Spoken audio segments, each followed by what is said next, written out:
Welcome to Closer to Venus. I'm Johnny Burke, and today's guest is Dr. Bruce Kaloski. He's an internationally recognized leader in the hypnotherapy, motivational psychology, and past life regression disciplines.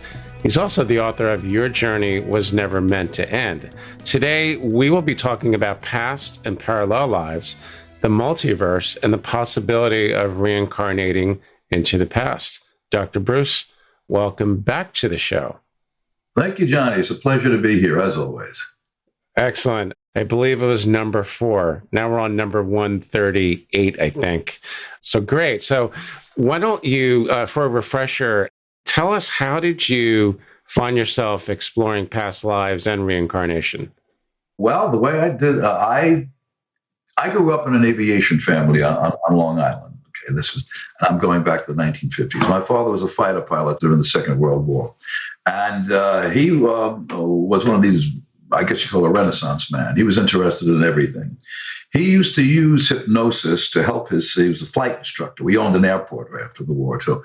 My family did. And he used to use hypnosis to help his students pass the flight exams, the FAA written and also practical test. I used to watch him do it, and I got interested in it. And I found a bunch of his old books around the house and on hypnosis. And one was a very seminal book, and actually what brought past reincarnation to the vast public interest, The Search for Bridie Murphy. I remember you telling me that.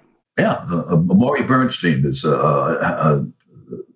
hypnotized a gal, sent her back. She told about a life she lived in 1800s in Ireland. And I asked him about that, and we discussed it. He believed that he was reincarnated as a World War I fighter pilot. Went down in flames over France, didn't make it out. I don't know if he was shot down by the Red Baron or not, but anyway, he made it. Then he was a fighter pilot again in the Second World War, and that one he survived. So that's the way I got interested in it, and started off doing it, experimenting with my friends and family, and thank God nothing went wrong, because I didn't know what I was doing. I sort of built my, what do they say? I jumped out of a plane and built my parachute on the way down. Wow. Okay. I don't remember, maybe we didn't talk about the hypnotizing the fighter pilots to pass the exam, but that makes perfect sense. And I'm sure that it's not the only case of using hypnosis in order to pass any type of exam for that matter. Now, after the first interview, I don't know where I got this idea, but I had the urge to ask you, is it possible for someone to reincarnate into the past? I believe it is. And a lot of this is being borne out, at least not specifically reincarnation, but the interconnectivity of past, present, and future, that all times are one. And we didn't make this up. A fellow by the name of Albert Einstein believed that. He said that past, present, and future exist simultaneously. And the quantum physicists are beginning to recognize this and do experiments on this, that we think of time in a chronological or a linear sense, one to another to another, that we lived our, let's see, if this is the 2020s, we might have lived previously in the early part of the 20th century. And then before that, in the 1800s or 1700s.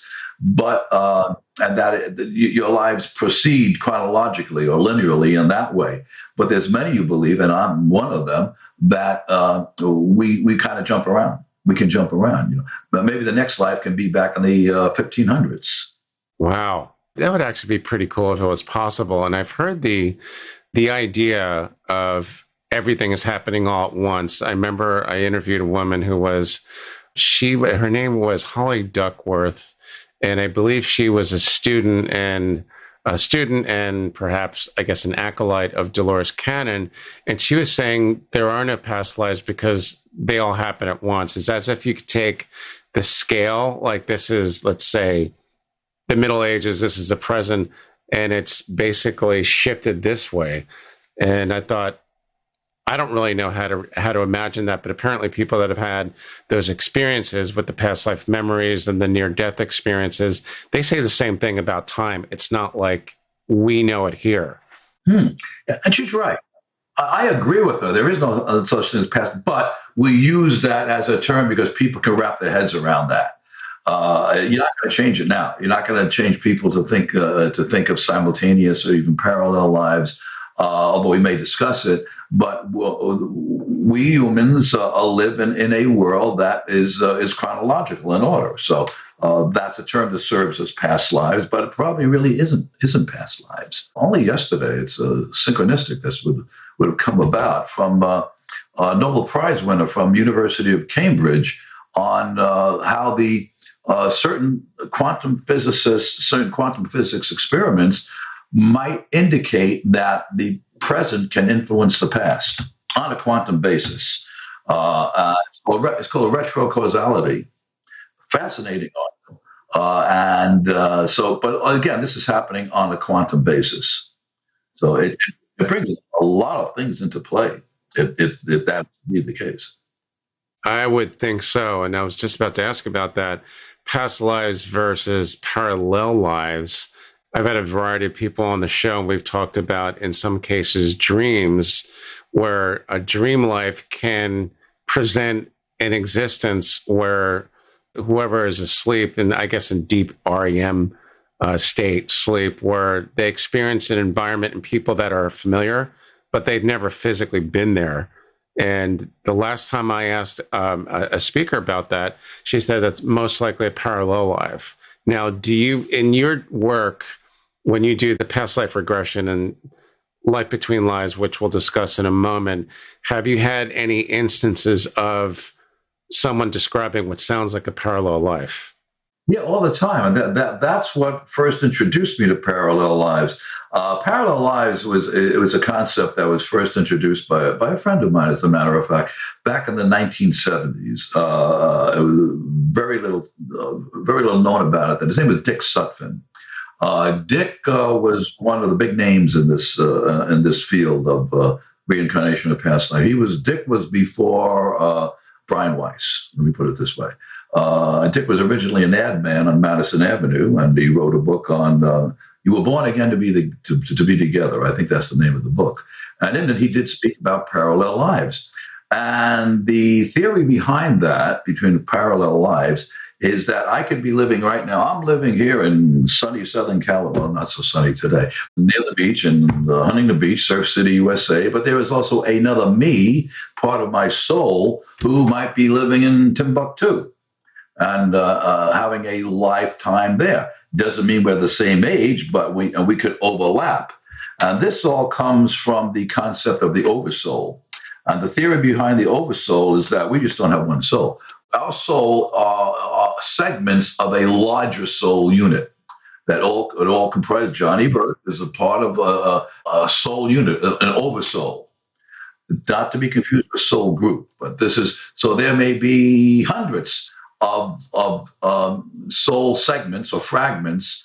That one became Johnny right now. Other one is Fred over in Liverpool, and who knows? Yeah, because how else can you explain? And I've had this happen actually quite a bit, where I'll be dreaming about something, and immediately these people are familiar, the place is familiar, but obviously I've never physically been there, and I'm thinking, is this my imagination or?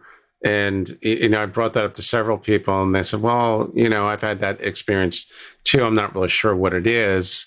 But some of the intuitives will say, more than likely, it's either a past life or, like you just explained, it's a parallel life, which I think is really fascinating. I saw that in my practice. I saw that particularly when I was used to do seminars, all-day seminars, and I'd take people into several different past life regressions, and they would go back to like around the same time period. And then, after the session, I would discuss it with the group, and I'd go around the room, and they say, this is weird. This is odd. I was me, but then again, I wasn't me. And it was still, when I started doing these back in the 1980s, I said, well, it was still the 1980s or it was still the 1990s, but then again, it was a different place. But it was me. Right. And I think that that will then give rise to the question about the multiverse, which is something completely different. What has been your experience, if any, with the multiverse, either with you or with any of your clients? Well, it could be that what we're tapping into when we tap into, let's say, a parallel life, is a life that is ongoing, but in an alternate universe, in a different timeline. Because of the theory is that at the Big Bang, all these timelines branched off, and that each time you make a particular decision, a major decision in your life, that timeline branches off and establishes a new one. In effect, another universe or a timeline within another universe. And that could be another explanation for parallel lives. It would seem to be somewhat connected. This is way over my head, obviously, but it's something that's starting to come up a lot in the interviews. That and ascension and raising our vibration, which is that's probably a different conversation, but they do tend to come up in the same discussions. So, in your work, obviously, you do the past life regression sessions, which are different from past life readings, or so I'm told. What about the life in between life space? Is that something that happens? Is it common for readings? Does it happen with most of them, or not really? No, it doesn't. It's not going to happen as a past life regression practitioner. It's not going to happen unless I direct a person towards that. Or it usually doesn't happen. It could happen spontaneously in the course of a session where a person will find themselves in the in-between state. But that is a separate session. It's called between a life between lives or between lives. But I think Michael Newton coined the term life between lives. I think he patented that title, or copyrighted it. But it was done before him too. It was there were other writers and researchers that spoke about our lifetime spent between lifetimes. It's some people use the term home. The afterlife. It's the time that you spend. What do you do? There's activities that take place between your birth, between your death in this life, in one lifetime, and your birth in the next. And in that type of session, which is a very popular one, by the way I do it, I take the people back to the lifetime lived directly prior to this one. Now, what we said, if time, I believe time is not linear. So when I take them back to the last lifetime lived, it could be, in the 1930s, 1940s. It could be in the 1500s. If we accept the non-lineality of time. So the last lifetime they lived, brief overview of that life, just to get some good details, and then through the death experience, and then in the in-between state. What happens in the in-between state? They would meet and communicate with their spirit guides, with their soul group, the people that they travel with, the souls that they travel with from lifetime to lifetime, and interact with them, and come whoever you happen to believe. Do we come here to learn, or we come here just to have experiences? And in the experiencing, we learn. That's another topic, philosophical discussion. Oh yes, yeah, it is. So they interact with their soul group. They interact with their spirit guide. They get kind of a report. I use the term loosely, report card. Hey, so this is how you did in this life. This is what you could do better the next time around. They take part in certain activities there. Many believe, and I've seen it in my sessions, they go before a council of elders, which are highly advanced, I guess, in the corporate structure of the universe. They would come right under the chairman of the board, whoever, or the big kahuna, whoever that might be. And then that is a council, and we think of them as ascended masters. They no longer need to incarnate. And they're usually in a group. Most of the time, there's like three of them, but I've had the sessions where there's been 8 or 12 of them. And you go before them. It's usually right before you're ready to come into the next incarnation. And you get to ask them questions. Everybody wants to know what's it all about. What's it all about, Alfie? That's a common question.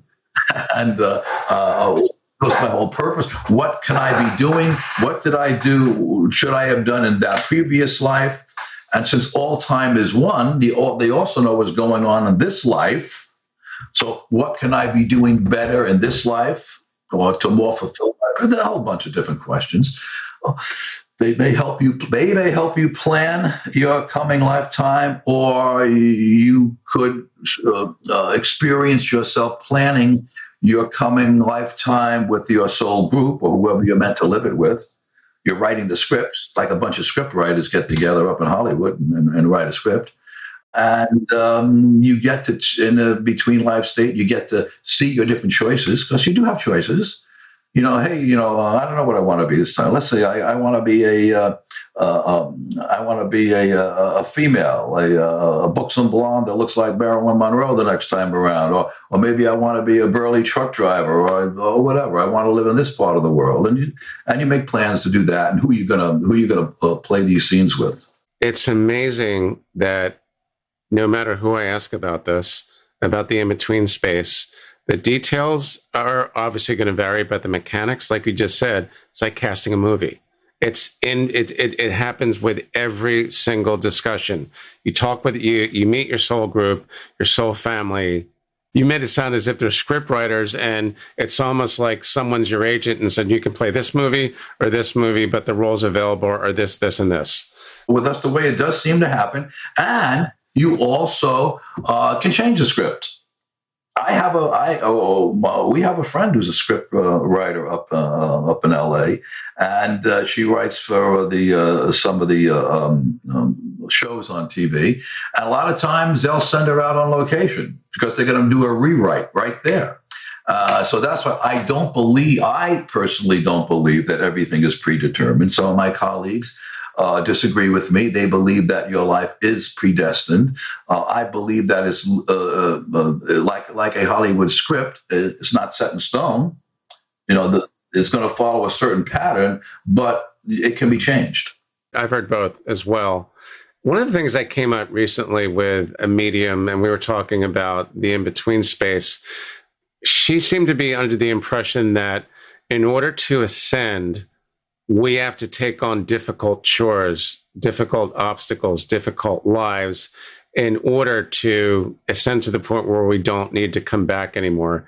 Have you seen any instances where that would support that, or is that not necessarily true? I don't believe it's necessarily true. I don't know they have to be so difficult. You may have to fulfill certain tasks. I don't know that they need to be difficult, or they can be difficult, and you can make that choice. I think that we all at some point get to ascend. Some of us may take longer on the evolutionary scale, the soul evolutionary scale, than others, because if you look upon it as a learning process, it takes us a little longer. So I got some friends who excelled all 8 years in high school, right? All 8 years. All 8 years. Yeah. So that could be the case, but it takes them a little longer to catch on. But I don't know that it has to be that it's to be something that you're tasked to be difficult. I haven't seen that. I would hope not, because it just seems like it's such an unenviable task that you would have to choose a difficult life, almost like suffering is rewarded with ascension. And obviously in my human life, I'm not going to have proof of that either way. It's a question that does come up. And this is the first time I've heard the life in between life space described as the afterlife. Like you said, it's the space in between incarnations where we decide if and how we're going to come back. And I may have asked you this before. Is it mandatory that we have to come back Or can we just say, I've had enough. I never want to go back to Earth again. I want to go to a different planet. I want to hang out with Prince and David Bowie and John Lennon. Just don't send me back to Earth again. I think we have that choice, but I think that we ultimately do choose to come back to have a certain experience. I think that our consciousness can decide, oh, I never want to see that place again. And then another couple of thousand years, well, maybe it wasn't like bad. Let's give it another shot. Because remember this now, on an evolutionary or the scale of the universe, because I had this discussion once with someone who said, why would I choose to come back as an invalid? Why would I choose to come back as moral, as incapacitated physically or mentally? I said, you're looking at it from the wrong perspective. That's your 10 years, biblically allotted, 70 years, goes by in the twinkling of an eye like that. You're looking at it from their perspective right now. But when you look at the whole time frame of eternity, that's nothing. That's nothing. Why do you choose, the old saying, no pain, no gain? I don't know about you, but how many people really love to go? Some people do love to go to the gym and subject themselves to intense pain to build their muscles. But they're doing it with an end result in mind. Right. And when we speak about experience, the duality thing does come up quite a bit.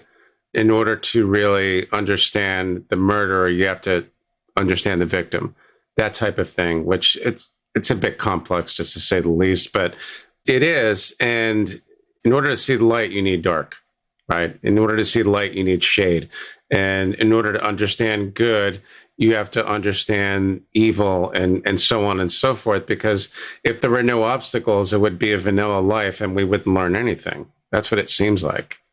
So what else do we need to really know about the life between lives space, or did we pretty much cover what we need to know?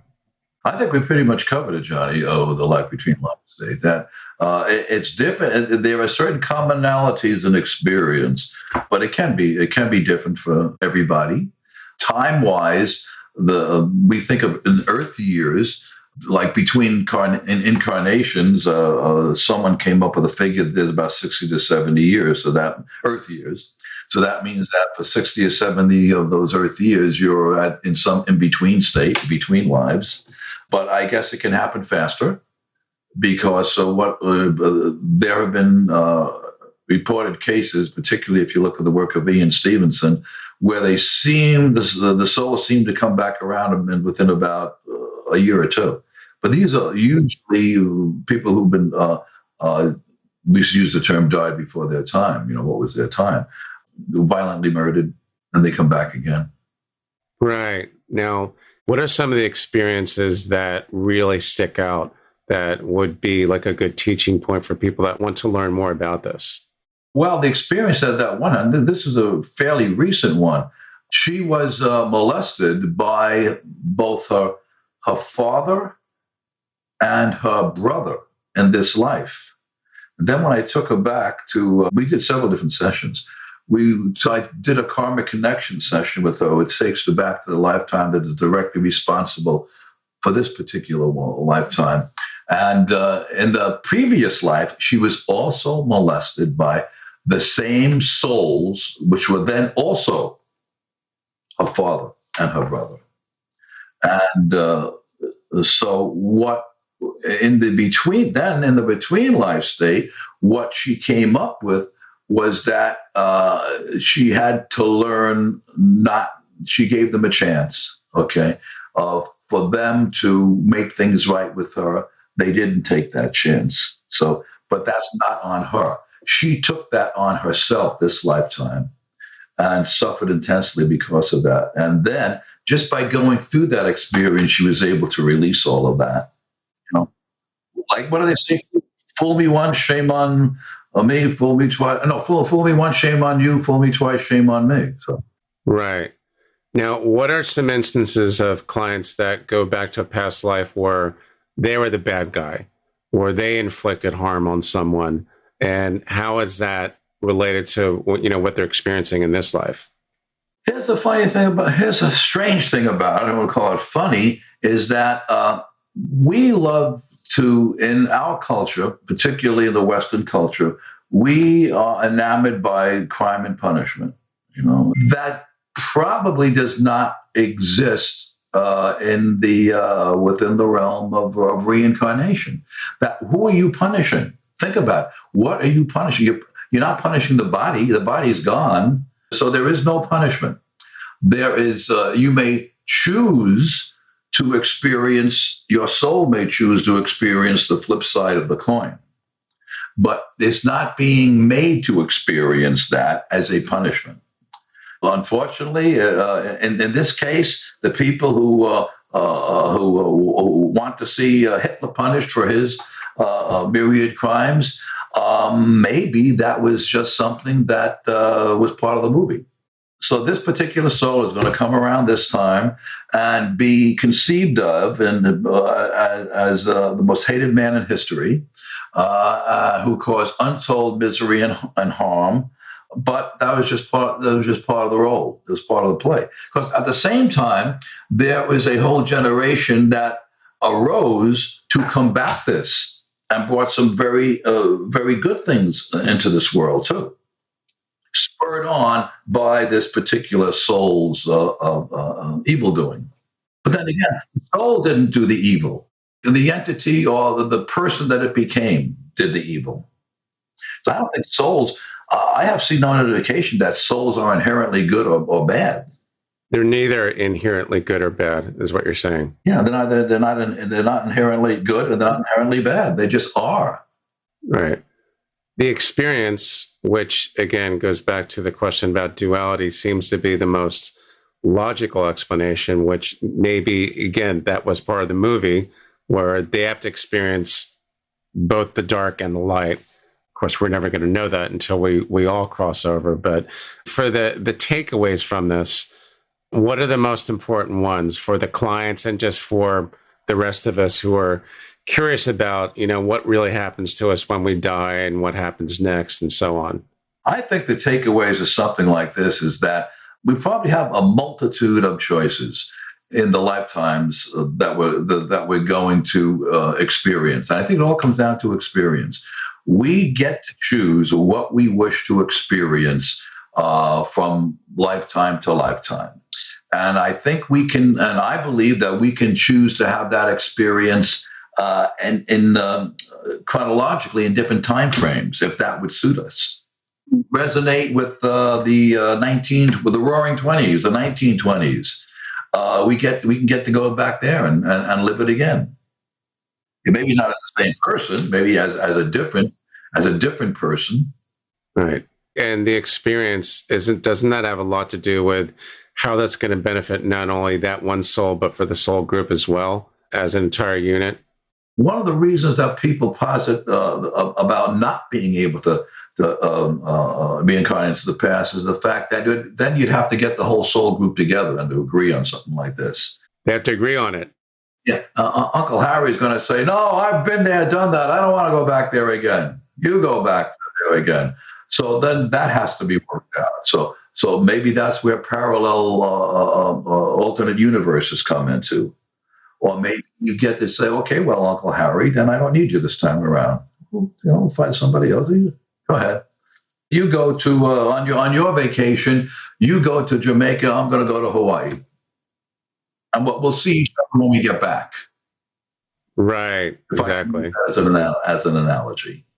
Right. Well, speaking of analogies, the one that I remember the most was I was reading. It was actually an audiobook of that was written by the Long Island medium. I believe her name is Teresa Caputo, and she said, Caputo, yeah. She said, "Life is like an episode of Saturday Night Live. Everyone changes characters and costumes, but at the end of the night, everyone hugs." And that's very consistent with what we've been talking about, with the movie and the cast and what's available, what roles are available. That's why I said that a soul is neither good nor neither bad. I like to watch old movies. Okay, Humphrey Bogart's one of my favorite actors.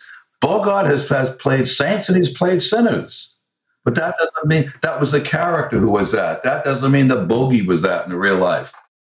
All right, got it. All right. Anything else that we should know on the topic? No, people, I believe we're going to tell people where to reach me. And, I have had people say, well, how can I learn how to do this? And I do personally teach this on a one-on-one basis. I am also in the process of creating, hopefully have this by the end of the summer, a online downloadable on-demand program that people can access and learn how to do this through past life regression. Wow. Okay. I will definitely put that in the show notes as well. So, Dr. Bruce, thanks again for coming back. Great information as always. Speaking of which, how can our listeners find you online? Very simply at drkaloski.com. That is drkaloski.com. Excellent. Good stuff. Thanks again. You've been listening to Closer to Venus. I'm Johnny Burke. If you enjoyed today's episode, please consider subscribing. For more info, go to closertovenus.com. Thanks again for tuning in, and we'll see you next time.